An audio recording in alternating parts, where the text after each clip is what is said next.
പ്രവാസികൾ ഇന്ന് ഏറെ ആശങ്കയിലാണ്. ആശങ്കക്ക് നിദാനം പുതിയ SIR പ്രകാരമുള്ള വോട്ടർ പട്ടികയിൽ പ്രവാസികളുടെ പേര് ഉൾപ്പെടാതെ പോകുമോ എന്ന ഭയത്താലുമാണ്. സത്യത്തിൽ ഭയപ്പെടേണ്ട യാതൊരു കാര്യവുമില്ല. സാധാരണ മറ്റുള്ളവരെ പോലെ തന്നെ പ്രവാസികളുടെ പേരും വോട്ടർ പട്ടികയിൽ ഉൾപ്പെടുത്താവുന്നതാണ്. അതിന് എന്താണ് നാം ചെയ്യേണ്ടത്? 2024 ലോക്സഭാ തെരഞ്ഞെടുപ്പിന് തയ്യാറാക്കിയ വോട്ടർ ലിസ്റ്റ് 2025 ഒക്ടോബർ 27 പ്രസിദ്ധീകരിച്ചിട്ടുണ്ട്. അപ്പൊ 2025 ഒക്ടോബർ 27 2024 ലോക്സഭാ തെരഞ്ഞെടുപ്പിന് ഉപയോഗിച്ച ആ വോട്ടർ ലിസ്റ്റ് അതിനുശേഷം പുതിയ പേരുകൾ ചേർക്കപ്പെട്ടിട്ടുണ്ടെങ്കിൽ അതും കൂടി ഉൾപ്പെടുത്തി 2025 ഒക്ടോബർ 27 പ്രഖ്യാപിച്ച ആ വോട്ടർ പട്ടികയിൽ പ്രവാസികളുടെ പേരുകൾ ഉണ്ടെങ്കിൽ അവർക്ക് സാധാരണ മറ്റുള്ളവരെ പോലെ തന്നെ അവരുടെ വീടുകളിലെ BLOമാർ വന്ന് എന്യൂമറേഷൻ ഫോം നൽകും.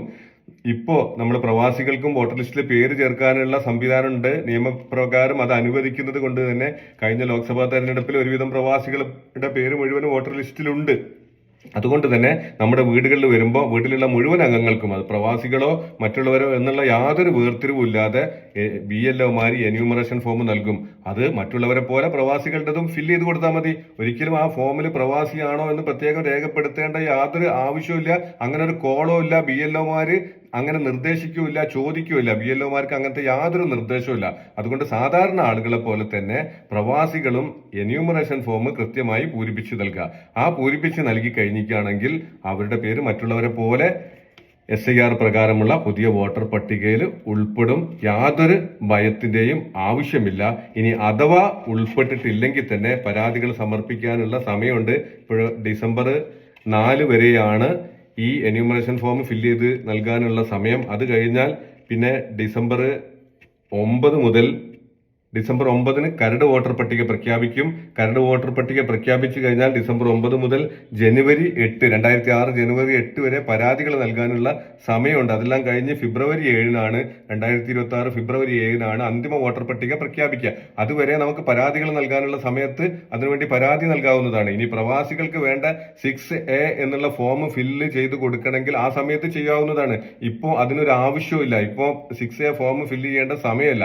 ഇപ്പൊ BLOമാർ നമ്മുടെ വീടുകളിൽ വന്ന് നൽകുന്ന എന്യൂമറേഷൻ ഫോം പ്രവാസികളോ മറ്റുള്ളവരോ എന്നുള്ള വേർതിരിവില്ലാതെ ആ മുഴുവൻ ആളുകൾക്കും സാധാരണ ഒരു ഇന്ത്യൻ പൗരൻ എന്നുള്ള നിലയ്ക്ക് അവന് പ്രവാസിയാണോ അല്ലോ എന്നുള്ള യാതൊരു മാനദണ്ഡവും നോക്കാതെ ഒരു ഇന്ത്യൻ പൗരൻ എന്നുള്ള നിലയ്ക്ക് നമ്മുടെ വീടുകളിൽ BLOമാർ എന്യൂമറേഷൻ ഫോം എത്തിച്ചിട്ടുണ്ടെങ്കിൽ അത് ഫില്ല് ചെയ്ത് കൊടുത്താൽ മതി. 2002 വോട്ടർ ലിസ്റ്റുമായി അത് ബന്ധപ്പെടുത്തണം, മാപ്പിംഗ് ചെയ്യണം എന്നുള്ള കാര്യം മാത്രമേ ഉള്ളൂ. 2002 വോട്ടർ ലിസ്റ്റിൽ നമ്മുടെ പേരുണ്ടെങ്കിൽ കുഴപ്പമില്ല, നമ്മുടെ പാരന്റ്സിന്റെ പേരുണ്ടെങ്കിലും മതി, അതല്ല ഗ്രാൻഡ് പാരന്റ്സിന്റെ പേരുണ്ടെങ്കിലും ആ ഒരു ബന്ധം അതിൽ രേഖപ്പെടുത്തണം, എന്യൂമറേഷൻ ഫോമിൽ രേഖപ്പെടുത്തണം എന്ന് മാത്രമേ ഉള്ളൂ. ആ ഡീറ്റെയിൽ എല്ലാവർക്കും അറിയുന്നത് കൊണ്ട് ഞാൻ വിശദീകരിക്കുന്നില്ല. ആവശ്യമെങ്കിൽ ആ ഡീറ്റെയിൽ പറഞ്ഞുകൊണ്ട് പുതിയൊരു വീഡിയോ തയ്യാറാക്കാവുന്നതാണ്. എല്ലാ പ്രവാസികൾക്കും ഈ SIR പ്രകാരമുള്ള പുതിയ വോട്ടർ ലിസ്റ്റിൽ പേര് ചേർക്കാൻ സാധിക്കട്ടെ. എല്ലാവരും അതിന് വേണ്ട കാര്യങ്ങൾ ചെയ്യുക. എന്യൂമറേഷൻ ഫോമിൽ കൃത്യമായി പൂരിപ്പിച്ച് നൽകാൻ ശ്രമിക്കുക. താങ്ക്